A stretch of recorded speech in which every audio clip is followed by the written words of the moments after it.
सबसे पहले हम जरा चीन के बारे में उसकी आज की इंफॉर्मेशन ले लें कि आज का चीन का पर्सपेक्टिव, आज की चीन की इमेज दुनिया में क्या है। इसलिए वन बाय वन आप देखिए, ये सामने आपके मैप आ रहा है चीन चाइना का, और इस मैप में आप देखेंगे कि चीन का जो ऑफिशियल नेम है वो पीपल्स रिपब्लिक ऑफ चाइना है, जो कि 1949 में जब वहाँ पर साम्यवादी क्रांति हुई, माओवादी रिवॉल्यूशन, साम्यवादी क्रांति हुई या माओवादी रिवॉल्यूशन हुई, उस वक्त इसका ये नाम पड़ा। आप जरा इसका स्ट्रक्चर देख लें सामने। चाइना एक बहुत बड़ा देश है, और इस बहुत बड़े देश की जो अपनी एक इकोनॉमी है, अपनी जो एक पॉलिटी है, इस पॉलिटी और इकोनॉमी के कारण इसने पूरी दुनिया को प्रभावित किया है। अमेरिका के बाद अगर इस वक्त हम कहें कि दूसरी कौन सी शक्ति है तो वो चाइना का नंबर आ रहा है। चाइना ने अमेरिका के लिए एक चुनौती पैदा की है, और आप ये भी जानते हैं इसमें कि जो यूनाइटेड नेशंस का सिक्योरिटी काउंसिल है, सुरक्षा परिषद है, उसका चाइना एक मेंबर है। इसलिए दुनिया की राजनीति को रेगुलेट करने में चाइना इस समय बड़ा इंपॉर्टेंट रोल प्ले कर रहा है, महत्वपूर्ण भूमिका चाइना की है।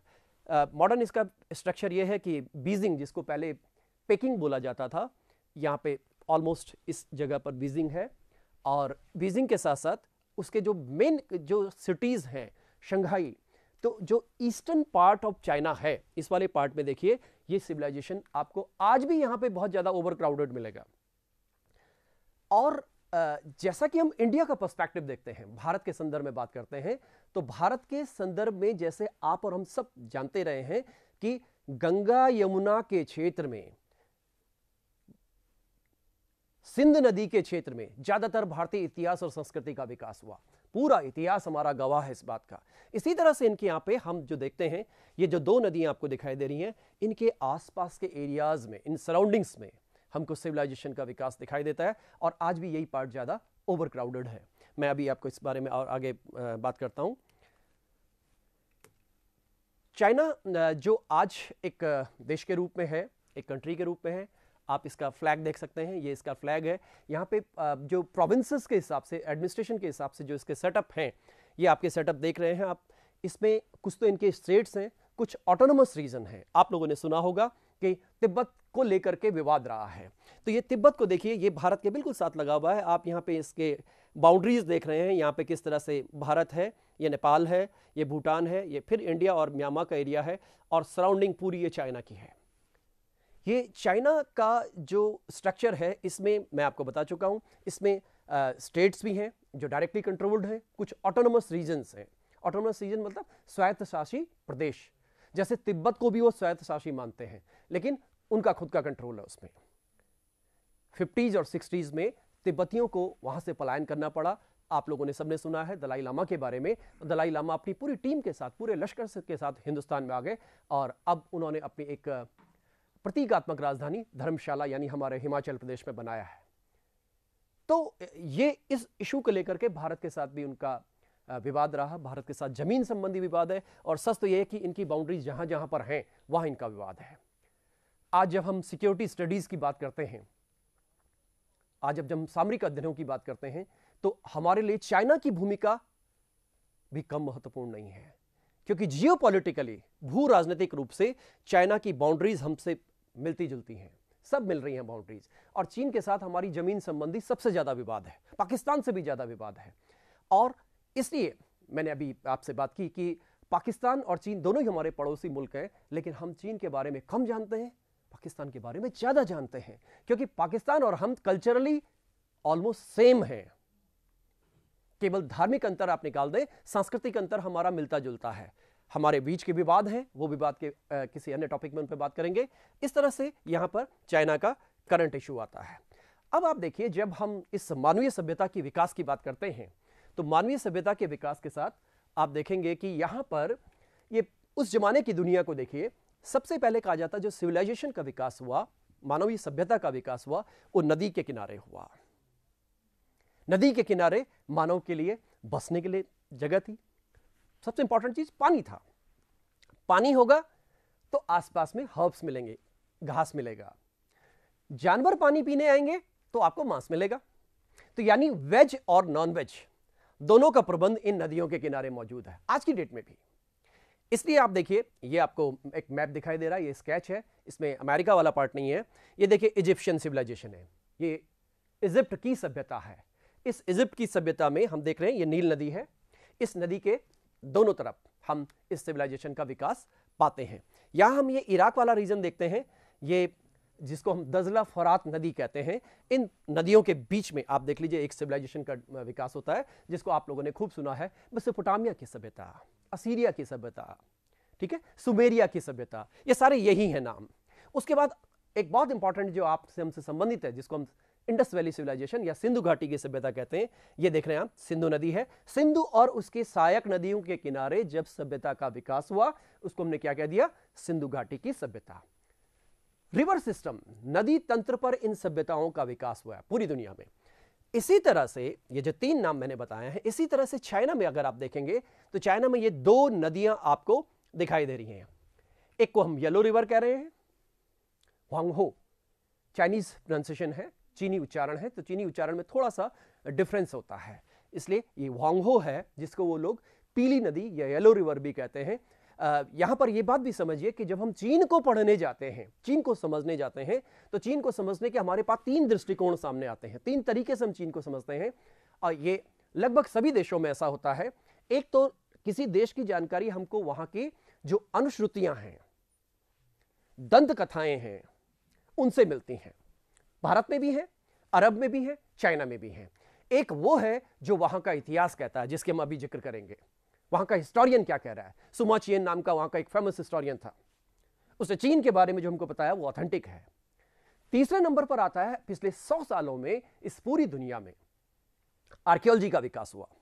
आर्कियोलॉजी के जुड़ते ही इतिहास और इसकी व्याख्या विज्ञान से जुड़ गई, विज्ञान के आधार पर इतिहास की व्याख्या होने लगी, इसलिए यहां पर ये आर्कियोलॉजी इंपॉर्टेंट है। तो यहां हम देखेंगे ये चीन की सभ्यता है।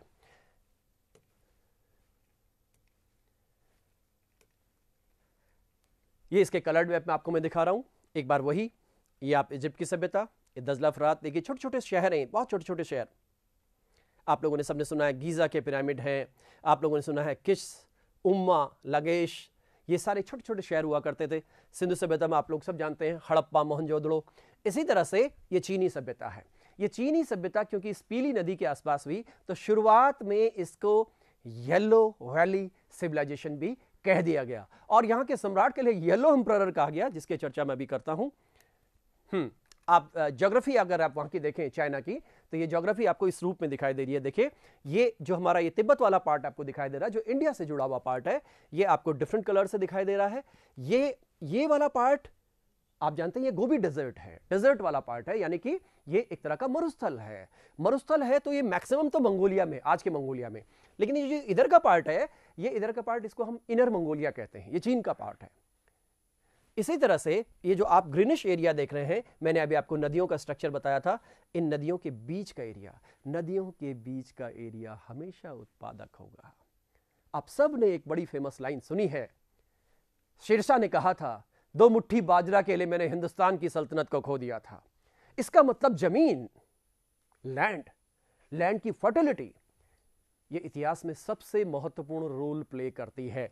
तो इस पूरे चीन के इतिहास में देखिए ये वाला एरिया सबसे ज्यादा फर्टाइल है, उर्वर है, इसलिए ये जो क्षेत्र है, इस क्षेत्र में सभ्यताओं का विकास होगा। और एक बात और क्लियर यहां पर है, ज्यादातर सभ्यताओं का विकास इसी एरिया में होगा, क्योंकि ये डेजर्ट है, ये ठंडे एरियाज हैं।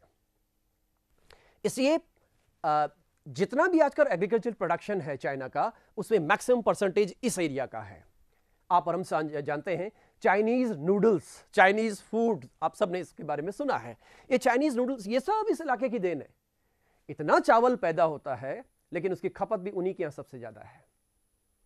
इसलिए ये इसका ओवरऑल ज्योग्राफिकल स्ट्रक्चर है। ये वापस इसी मैप को मैं अब नदियों के हिसाब से बता रहा हूं आपको।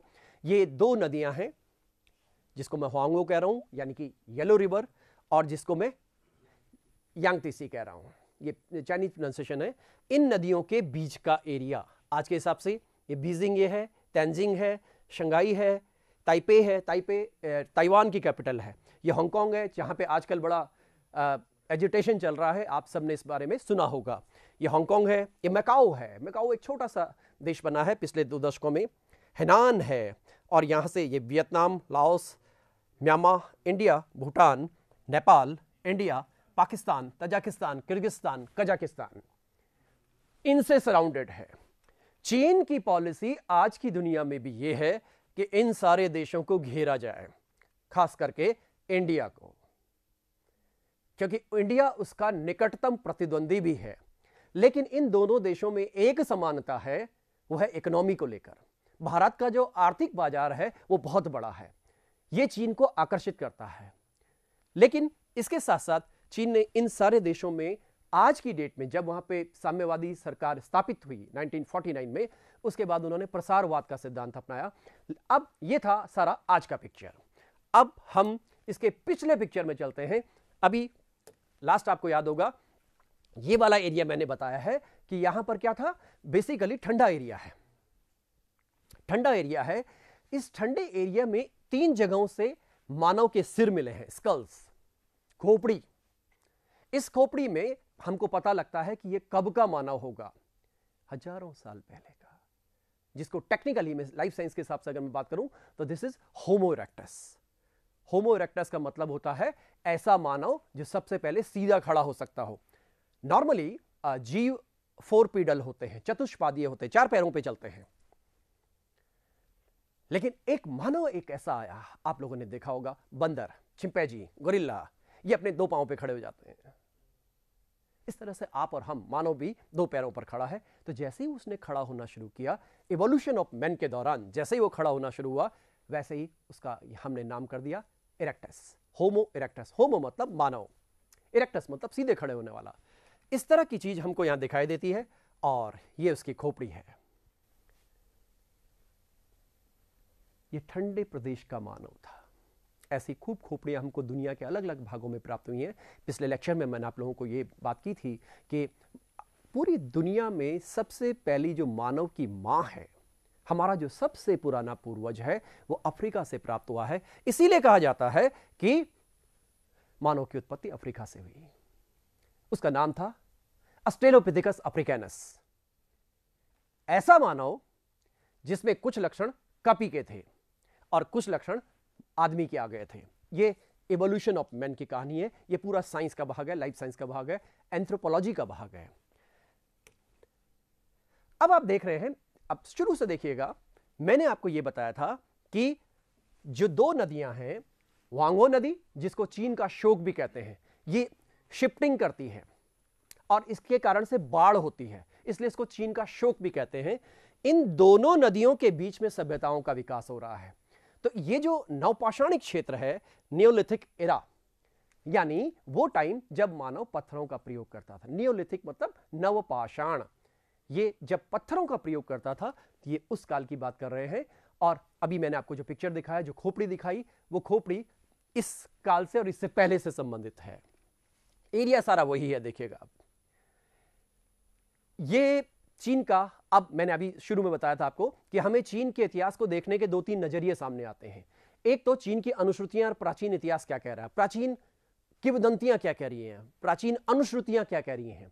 दूसरी बात यह आती है कि चीन का जो ऑथेंटिक इतिहास है, सुमाचियन टाइप का जो इतिहास है, वो क्या कहता है। और तीसरी बात, हमारा इसका आर्कियोलॉजिकल पर्सपेक्टिव क्या है, पुरातत्व जो पिछले 100 सालों में डेवलप हुआ है, वो क्या कहता है, वो इसको सपोर्ट करता है नहीं करता है। जब हम आज की दुनिया में बात करते हैं, तो आज की दुनिया में भी चीन को समझने और पढ़ने का काम सबसे ज्यादा वेस्ट वाले लोगों ने किया है। आप चीन से रिलेटेड जितनी अच्छी किताबें देखेंगे, वो ज्यादातर वेस्ट वालों के पास हैं, क्योंकि उन्होंने चीन को समझने का प्रयास किया। क्योंकि पिछले 1949 से पहले जो वेस्टर्न इन्फ्लुएंस था, वो चीन में बहुत ज्यादा था। चीन में एक तरह का कॉलोनाइजेशन था, तो उन लोगों ने इसको पढ़ना लिखना शुरू किया। अब यहां पे आप देखेंगे कि आपको ये व्यक्ति, होंगडी नाम है इस व्यक्ति का, मैंने अभी बताया पीली सभ्यता का एरिया है। तो एम्परर का नाम क्या पड़ गया, येलो एम्परर, पीला सम्राट। इस पर क्वेश्चन आता है कि निम्नलिखित में से पीला सम्राट किसे कहा जाता है। तो आपके सामने पीला सम्राट है। ऐसा कहते हैं कि इसने 100 साल जिया। 100 साल जिया नहीं, रूल किया। जिया तो कहते हैं 200 साल, जबकि आप हम जानते हैं कि भारतीय संस्कृति में भी हम जब किसी को आशीर्वाद देने की बात करते हैं तो बोलते हैं कि शतंजीवी भव, 100 वर्ष जियो। लेकिन ये 100 साल तो इसने शासन ही किया है। इसका मतलब कहीं अनुश्रुति है, इसका मतलब कहीं अनुश्रुति है। और इसका दूसरा मतलब यह निकलता है कि इस व्यक्ति ने लंबे समय तक शासन किया। 100 साल तो एक प्रतीकात्मक शब्द है। और एक बात और है कि इस व्यक्ति से शुरुआत होती है किस बात की? इन्वेंशंस की, चीनी संस्कृति के विकास की। ये लेकिन किंवदंती है, अभी हम इतिहास की बात नहीं कर रहे हैं। आप देखिए क्या कहते हैं कि यहां से व्हील्ड व्हीकल्स शुरू हुए। जैसे हम भारत में भी देखते हैं, जब यहां पर आर्य आए तो कहते हैं कि वो रथों पे चलते थे। किस में चलते थे? रथों में चलते थे। रथों में क्या लगेगा? व्हील लगेगा। तो व्हील लगेगा तो व्हील जो है इसके व्हीकल्स हैं। शिप्स, बोट्स, बेसिकली शिप्स उस समय बहुत बड़ी नावें रही होंगी, उनको शिप्स कह रहे हैं। आर्मर, सशस्त्र रूप से खुद को सशक्त करना। उसके बाद आता है पोट्री। पोट्री यानी कि मिट्टी के बर्तन, कुम्हार जो बनाता है उसको हम अंग्रेजी में पोट्री बोलेंगे। सिल्क मेकिंग, चीन जो है वो प्राचीन दुनिया से ही, प्राचीन काल से ही सिल्क के लिए फेमस रहा है। अभी मैं आपसे चर्चा करूंगा चीन का एक सबसे महत्वपूर्ण जो रूट था, व्यापारिक मार्ग था, उसको हम क्या बोलते हैं? Great silk route. अभी उसके बारे में मैं डिटेल में आपको दिखाऊंगा ग्रेट सिल्क रूट क्या था और किस तरह से था। अब हम थोड़ा सा मैं आपको यह आइडिया दे दूं कि हम लोग करने क्या जा रहे हैं इस चीन के इतिहास में। जैसा कि बच्चों वो भारत में हम देखते हैं कि भारत में बहुत से राजवंश हुए। यहाँ मौर्य राजवंश भी था, यहाँ गुप्त राजवंश भी था, यहाँ हर्षवर्धन का राजवंश था, यहाँ मुगल आए, इतने तरह के राजवंश हैं। लेकिन आप देखिए इन सारे राजवंशों का फोकस कहाँ रहा? यूपी, बिहार, गंगा यमुना का एरिया और पंजाब का एरिया, यानी जहां फर्टाइल एरिया था। इसी तरह से चीन के इतिहास में भी ये पूरे राजवंशों की सूची है। इन पूरे राजवंशों की जब हम बात करते हैं तो इन राजवंशों ने ज्यादातर ने तो चीन के उसी भाग में शासन किया, लेकिन वो अपने को विस्तार करते चले गए। जैसे आप और हम सब जानते हैं मुगलों की राजधानी दिल्ली थी, लेकिन उन्होंने अपना फैलाव कहां तक किया? असम तक किया, काबुल कंधार तक किया और दक्षिण में कर्नाटक तक किया। तो लेकिन बेस क्या था? गंगा यमुना का क्षेत्र, गंगा का मैदान। इसी तरह से इनके साथ भी आता है, इन दो नदियों के बीच के एरिया में ज्यादातर राजवंश डेवलप हुए और इन्होंने अपनी जो साम्राज्य है उसका विस्तार किया। तो 1 by 1 यहां पे हम 2200 BC से शुरू कर रहे हैं। उससे पहले का जो चीन का इतिहास है वो भी हमारे पास मौजूद है, लेकिन वो अनुश्रुतियों पर आधारित है, वो दंत कथाओं पर आधारित है। जैसे मैंने अभी आपसे इस बारे में चर्चा की। जैसे अभी मैं एक आपको राजवंश बताने से पहले एक नाम बताऊं। ये नाम है, इसका उच्चारण जरा जो लिखा हुआ वो उच्चारण नहीं है, पानकू। क्या उच्चारण है? पानकू। ये पानकू जो व्यक्ति है इसके लिए कहा गया कि ये व्यक्ति चीन की सभ्यता का नहीं बल्कि पूरे यूनिवर्स का जनक है। मैं आपको उदाहरण दूं यहां पे, जैसे कि भारत के शतपथ ब्राह्मण में कहा गया कि ब्रह्मा ने सृष्टि का सृजन किया। जैसे हम कुरान के पहले अध्याय की पहले सूरा की बात करते हैं तो वहां पर आता है कि अल्लाह ने इस धरती को बनाया, अल्लाह ने आकाश बनाया और उसके बाद अल्लाह ने एक आदम और हवा को बनाया। सेम कुछ कुछ कहानी मिलती जुलती है। पानकू की कहानी जो भारत में जिस कंसेप्ट को हम कहते हैं अर्धनारीश्वर, आप लोगों ने सुना होगा। अर्धनारीश्वर किसे कहते हैं? शिव के दो रूप, एक साथ वो दो रूप में चलता है, एक स्त्री रूप है, एक पुरुष रूप है, दायां और बायां। इसी तरह से पानकू के संबंध में भी ये इस तरह की एक अनुश्रुति सामने आ रही है। एक बात बहुत स्पष्ट सामने आती है, इसका मतलब पूरी दुनिया में लोगों की जो मूल लोगों का मनोविज्ञान था ऑलमोस्ट सिमिलर था। लोगों ने कंसेप्ट एक तरह के दिए हैं। अब ये जो पानकू है तो चीन की संस्कृति का इन्होंने विकास किया। इस पर एक बात और आती है, सारी दुनिया में दो कंसेप्ट हमारे पास बहुत अच्छे आए और बहुत ऐसे आए कि जो सब जगह आए। सब जगह स्वर्ग नरक की बात की गई। तो चाहे इस्लाम है, चाहे क्रिश्चियनिटी है, चाहे इंडिया है और चाहे चाइना है। तो चीन में भी उन्होंने स्वर्ग की कल्पना की और बोला जो स्वर्ग से नीचे का राज्य है उस राज्य में चीनी राज्य कर रहे हैं, बाकी तो भगवान का है। ऊपर वाला भाग तो भगवान का है। तो यहां पर इन लोगों ने जो संकल्पना दी है, आपने सबने सुना है, अक्सर बोला जाता है कि अगर आप अच्छे कर्म करेंगे तो स्वर्ग जाएंगे और बुरे कर्म करेंगे तो नरक जाएंगे। और मानव को डराने के लिए बहुत सारी बातें की गई। स्वर्ग करोगे जाओगे तो वहां ऐश्वर्य मिलेगा। ये सेम बात इस्लाम में भी ऐसे कैसे ही है। और नरक जाओगे तो वहां पर पूरा मेनू तैयार है, आपको कढ़ाई में पकाया जाएगा। स्वर्ग जाएंगे तो आपको बहुत अच्छे किस्म की शराब मिलेगी। क्या शराब पीना ही यही प्रतीक है अच्छे होने का? लेकिन ऐसा कह दिया गया, और ऐसा नहीं, सभी सभ्यताओं में कह दिया गया वहां पर ऐसा मिलेगा, वहां ऐसा मिलेगा, और यहां आपको नरक में आपको इस तरह की प्रताड़नाएं मिलेंगी। किसको मिली? शरीर तो गया, एक जगह दफना दिया गया, एक जगह जला दिया गया। उसके संदर्भ में बहुत सी थ्योरीज आ गई जो कि अनुश्रुतियां हैं। चीन में भी आई, भारत में भी आई, इस्लाम में भी आई और क्रिश्चियनिटी में भी आई, सब जगह आई है। अब यहां पर मैं आपसे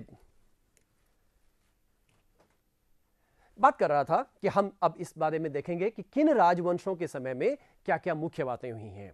जैसा कि हम सब जानते हैं कि चीन ने हमें इस विश्व को कागज दिया, चीन ने इस दुनिया को प्रिंटिंग दिया, चीन ने इस दुनिया को गन पाउडर यानी बारूद दिया, और सबसे इंपॉर्टेंट बात जो इस क्लास का आधार है, कॉम्पिटिटिव एग्जाम का जो मूल आधार है, वो सबसे पहले चीन ने शुरू किया था। लिखित परीक्षाएं या परीक्षाओं का आयोजन होगा, किस काम के लिए? सिविल सेवा में प्रवेश के लिए। आज से 2000 साल पहले उन लोगों ने यह एक्सपेरिमेंट कर दिया, और आज की दुनिया में अगर हम बात करते हैं तो यह प्रयोग ब्रिटेन ने किया था, और भारत में भी उन्हीं लोगों ने लागू किया। तो ऐसी बहुत सी चीजें हैं। आप लोगों ने सुना है कि अर्थक्वेक आता है। अर्थक्वेक के लिए जो मापने के यंत्र है, जिसको हम रिक्टर स्केल बोलते हैं, उसका जो प्राइमरी बैकग्राउंड है, उसका जो प्रोटोटाइप है, वो चाइनीज लोगों ने शुरू किया। क्योंकि चीन जापान में वहां पे भूकंप भी ज्यादा आते हैं और इस तरह की और प्राकृतिक आपदाएं भी होती हैं। तो हम यहां पर जरा इन राजवंशों को एक बार देख लें। मैं आपको उसके बाद इनके बारे में बता रहा हूं। थोड़ा अंग्रेजी की स्पेलिंग डिफरेंट होंगी, चाइनीज डिफरेंट होंगी, और हो सकता है कि मैं कोशिश करूंगा कि मैं इंडियन प्रोनाउंसिएशन करूं, भारतीय उच्चारण इसका करूं, चाइनीज ना करूं। ये पहला जो राजवंश आप देख रहे हैं, जिसकी जानकारी है, वो शिया राजवंश है। तो पहला शिया राजवंश है, दूसरा शांग राजवंश है, तीसरा चौ राजवंश है। उसके बाद ये बीच के काल आ जाते हैं। ये जो आप क्विन देख रहे हैं, ये क्विन नहीं है, चिन है। ये चाइनीज प्रोनाउंसिएशन है, चिन है। ये चिन राजवंश हमारे लिए इसलिए इंपॉर्टेंट है, आप सब लोगों ने सुना है कि इस दुनिया में 7 आश्चर्य हुए, उसमें से एक ये चीन की दीवार है, ग्रेट वॉल ऑफ चाइना, चीन की महान दीवार। ये क्यों हुई, कैसे हुई, इसकी अभी मैं बात करूंगा। आप इस दीवार में देख रहे हैं, दीवार ये चौड़ाई 5 फीट से लेकर कई जगह 16 फीट तक है। यानी इसमें घुड़सवार भी चल सकते हैं, इसमें गाड़ियां भी चल सकती हैं, और इसमें दोनों साइड से आपके सैनिक खड़े हो सकते हैं। ये इन्हीं के काल में ये दीवार बनाई गई, चिन राजवंश के काल में। मूल रूप से था क्या कि जो ट्राइबल जो ऑर्गेनाइजेशंस थे, खास करके जो लोग हमारे यहाँ भी आए, हूण इंडिया में भी आए थे, और अदर ऐसे ट्राइबल ऑर्गेनाइजेशन से जो अटैक करते थे, उन लोगों से बचने के लिए ये चीन की दीवार बना दी गई। बनाई इनके काल में गई, चिन राजवंश के टाइम में, लेकिन इसका विस्तार 16वीं शताब्दी तक होता रहा, कंस्ट्रक्शन और भी आगे तक होता रहा, और लगभग 1500 मील की दीवार है ये। और इतनी बड़ी दीवार है कि इसमें जितने मजदूर काम करने वाले थे, उनकी डेथ भी वहीं हो जाती थी, और उनको वहीं दफना भी देते थे। इसलिए चीन का कब्रिस्तान भी कह दिया गया इसको। तो ऐसा कहते हैं कि जो स्पेस से जब हम देखने की कोशिश करते हैं, अंतरिक्ष से, जो चीन की दीवार बहुत स्पष्ट दिखाई देती है। और वोल्टेयर एक बहुत ही जाने माने सोशल साइंटिस्ट हुए 18वीं शताब्दी में फ्रांस में। उन्होंने एक बड़ी फेमस बात लिखी है कि इजिप्ट के पिरामिडों के इजिप्ट के जो पिरामिड हैं, वो चींटी से नजर आते हैं इस दीवार के सामने। तो यहां पर ये फिर 3 राजवंश, जैसा कि मैंने आपको बताया था, राजवंशों का एकीकरण होने का प्रक्रिया शुरू होती है, यानी चीन का राजवंश, चीन के जो साम्राज्य था वो बड़ा होता चला गया, और उसके बाद ये सेकंड एम्पायर का काल आता है, यानी 589 या 6ठी शताब्दी ईस्वी से, और ये चलता रहा लगभग 1644 तक, जब हमारे यहाँ पे इंडिया में मुगल्स थे। मिंग राजवंश अंतिम राजवंश है, और उसके बाद जो मॉडर्न चाइना है, इस मॉडर्न चाइना में हम पहला राजवंश देखते हैं, मांचू राजवंश। इस मांचू राजवंश के समय में 1911 में सन याट सेन द्वारा एक क्रांति की गई, जिसको हम नेशनलिस्ट रिवॉल्यूशन, राष्ट्रवादी क्रांति कहते हैं, और यहीं से आज के चीन का निर्माण शुरू होता है। और उसके साथ साथ 2 लाइन शुरू हुई चीन में, एक को हम राष्ट्रवादी लाइन कहते हैं और एक को हम साम्यवादी लाइन कहते हैं। जो साम्यवादी लाइन आगे बढ़ी वो मूल रूप से माओ लेकर चले, इसीलिए चीन में मार्क्सवादी विचारधारा को माओवादी विचारधारा कहते हैं। आप लोगों ने सुना होगा, जो भारत में नेक्सलिस्ट काम करते हैं उन लोगों को भी ये टर्म दिया जाता है, उन्हें भी माओवादी कह दिया जाता है। तो ये यहाँ पर पूरा चीन का एक पूरा का पूरा स्ट्रक्चर हमें, पॉलिटिकल स्ट्रक्चर हमें दिखाई देता है। अब एक एक करके जरा इसको हम देख लें, फिर इन पर हम डिटेल में भी चर्चा करेंगे। ये पानकू की चर्चा मैं आप लोगों से कर चुका हूं। ये चुंगको है। नाम थोड़ा सा कठिन लगेंगे आपको, लेकिन कंसेप्ट पे आइए आप। चुंगको पानकू का ही कंसेप्ट है। पानकू ने बोला कि ऊपर स्वर्ग है और नीचे स्वर्ग का नीचे का राज्य है, और वो राज्य चीन है। हर दुनिया के हर आदमी ने, हर कंसेप्ट देने वाले ने अपने एरिया को सबसे बेहतरीन बताया। भारतीयों के लिए भारत स्वर्ग है। अमीर खुसरो कहता है कि दुनिया में कहीं अगर स्वर्ग है तो यही है, यही है, यही है। यह बात बाद में शाहजहां ने भी रिपीट की। जब हम अरब की तरफ जाते हैं, डेजर्ट है, तो लोग बताते हैं कि अरब स्वर्ग है। जब हम जाते हैं यूरोप में, यूक्रेन, रोम, कहते हैं हमारी जगह स्वर्ग है, क्योंकि हर व्यक्ति को अपना घर प्यारा लगता है। इसलिए अगर दुनिया में कोई साम्राज्य की, स्वर्गीय साम्राज्य की कोई स्थापना हुई है तो वो चीन में है। तो उसका नाम कंसेप्ट है चुंगको। ये सबसे पहले मैंने बात की है शिया डायनेस्टी की। शिया राजवंश जो चीन का पहला राजवंश है। आप देखिए कि आज से लगभग आप मान लीजिए कि 43 इयर्स बैक चीन का जो सामान्य इतिहास है, लगभग 4200 साल मान लीजिए या 5000 साल मान लीजिए, इतना उनका इतिहास है। पूरी दुनिया का जो लगभग आज का इतिहास है वो करीब 5-1 हजार साल का है इतिहास। उससे पहले की कथाएं दंत कथाएं हैं। जब हम बात करते हैं कि क्या मानव उससे पहले नहीं था, मानव उससे पहले भी था, लेकिन तब वो पत्थर का जीवन जीता था, तब वो कंदमूल फल खाता था, तब वो भटकता था जानवरों को पकड़ने के लिए, शिकार करने के लिए। यहां से सभ्यता का प्रारंभ होता है। तो ये यू द ग्रेट है, चाइनीज नेम है सारे, और ये नाम जो आप यहां पर देखेंगे चीनियों के आज लगभग नाम एक जैसे हैं। जैसा आप भारतीयों के नामों की बात करेंगे, भारतीयों के आज के नाम अगर हम सनातन ट्रेडिशन के लोगों की बात करें, हिंदू लोगों की बात करें, तो उनके नाम ब्रह्मा विष्णु महेश से जुड़े हुए हैं। अगर हम मुस्लिम ट्रेडिशन की बात करें तो वहां सारे नाम मोहम्मद साहब से और 4 खलीफाओं से और उनके महिलाएं जो उनके साथ हैं उनसे जुड़ी हुई हैं। 70% हाल यही है। यानी हमारे देश में, इस पूरी संस्कृति में, इस पूरी दुनिया में, यहां तक कि क्रिश्चियनिटी में, जॉन और जीसस और उनके सराउंडिंग के लोग, नाम सारे उधर से प्रभावित हुए, इंस्पायर्ड बाय दीज कंसेप्ट। तो ये यू नाम आता है और इसको माना गया कि शिया वंश का मूल संस्थापक था। ये इसका जो प्रोनाउंसिएशन है ये थोड़ा सा डिफरेंट है, ये फूसी है। ये नाम जो है फूसी, ये भी आप देखिए एक तरह का आपको जैसा नाम दिखाई दे रहा है और जैसा स्ट्रक्चर दिखाई दे रहा है, ये मूल रूप से चीनी जाति का भी एक पिता मानिए इसको। ये आपके सामने नाम शब्द आ रहा है, ये मिथिकल शिया रूलर है, यानी ये मिथक में मिलता है, इतिहास में नहीं। जैसे भारतीय संस्कृति में एक नाम आता है, आप लोगों ने सबने सुना है, मनु के बारे में हमारी जानकारी सीमित है, केवल हमें मिथक बताता है। मनु हम मनु की संतान होने के कारण से मानव कहलाए। जब हम इस्लाम की बात करते हैं तो वहां आदम और हवा, जब हम क्रिश्चियनिटी की बात करते हैं तो वहां शब्द आता है एडम एंड ईव। सब जगह कंसेप्ट उस तरह के चलते हैं।